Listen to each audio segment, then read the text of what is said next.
こんにちは、オートウェストエンドです。昨日、パワーウィンドウのスイッチのパネルを交換するという動画を上げましたが、それに続きまして、今回は同時にパーツが届きました、こちらの助手席側と後部座席側のドアハンドルの交換を行っていきたいと思います。このサムネイルにある通り、ハンドルの部分のプラスチックが経年劣化でもうぐにゃぐにゃに崩壊してる感じなんですよね。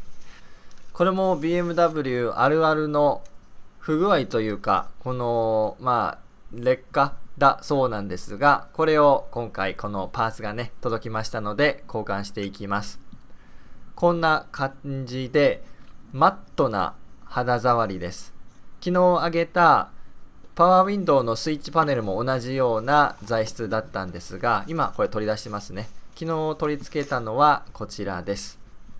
はい。で、同じような肌触りでもう剥がれることのないような、そういう材質になっているので、これ一回交換すればもうずっと大丈夫だろうと思います。こちらのアイテムは3つセット、プラスこのパワーウィンドウのスイッチのパネルのこの4点ですね。トータル4点セットをアリエクスプレスで買いまして、だいたい日本円で3000円くらいでした。そしてここカナダのバンクーバーに1ヶ月半ぐらいで到着をしたという感じです。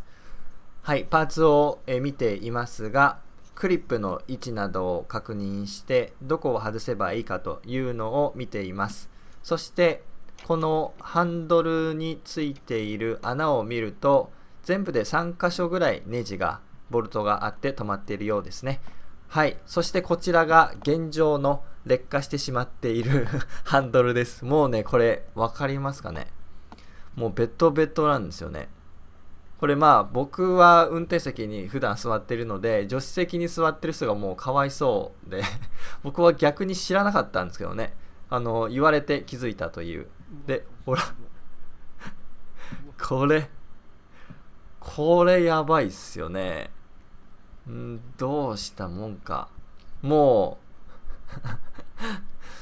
うお菓子の家、お菓子でできた車みたいな、そんなレベルになっています。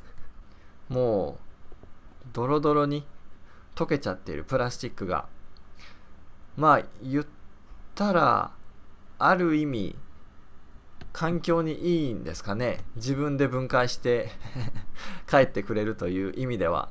ですが、ここまでなるとはね、思いませんでしたが、こんな状況になっていました。ということで、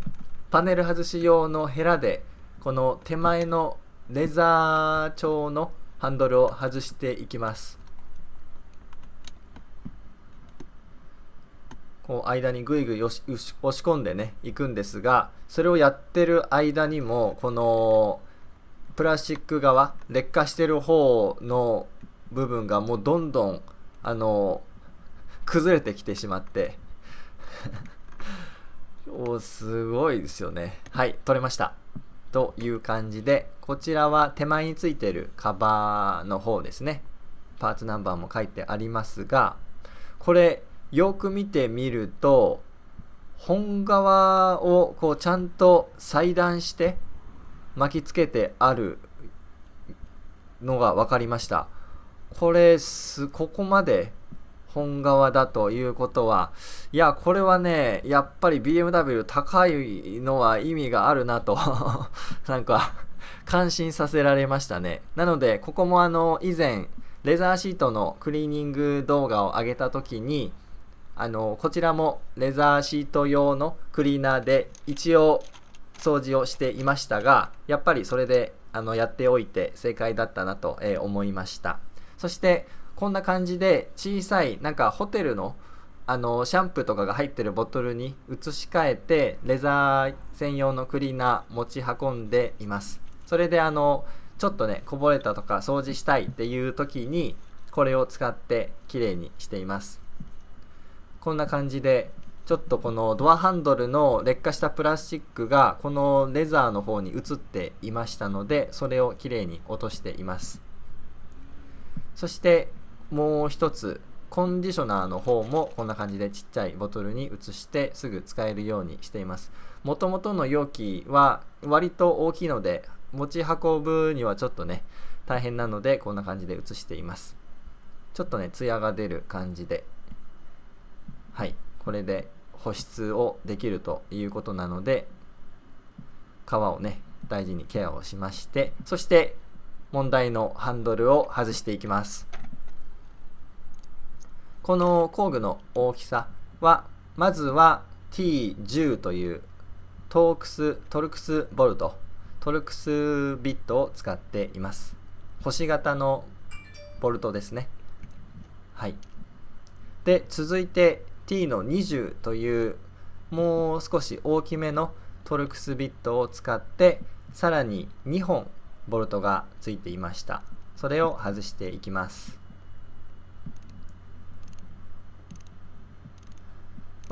固着もね特にそういうするような場所でもないので、もうすんなり外れて、こんな感じでまず1本目、そしてこれは結構深い奥の方にあります。これエクステンションをつけないと届かないかもしれないですね。はい。でついてこなかったので、このマグネットのピックアップツール、ダイソーで昔買いました。それを使って取り出すと、そうするともうすぐ、はい、ハンドル部分が外れました。こんな感じで見てみますが、この部分がもうねボロボロで、ここまで汚いですよね。ちょっと汚れが溜まっておりました。はい。そしてこの新しいパーツと横に並べて比べてみたいと思います。ちなみに後部座席にも2つハンドルがありまして、トータル3つで購入したんですが、助手席用とあと後部座席の右のハンドル、それが全く同じ形で、左側の後部座席はまた形が違うので、それもね間違わないように、ちゃんと合っていないとはまらないとは思うんですが、確認をしてはめていきます。こんな感じで新規を比べてみますと、この崩れてきている部分、そこだけこのベースのプラスチックのパーツに上から乗せられている、あえて手を加えて乗せている部分がもうなんか崩れてるような感じですね。これはちょっとツヤがある滑り止めのような感じのものがついているんでしょうか。その部分がもう劣化して崩れているという状況です。映像の方はこのドアハンドルが刺さっていた根元ぐらいですね、そこが汚いので、またレザークリーナーとコンディショナーをつけてケアをしているところです。そして新しいパーツの方はもうその上のコーティングとかも全くなく、全体のその材質自体がマットな感じなので、それだけでもう滑り止めになっていました。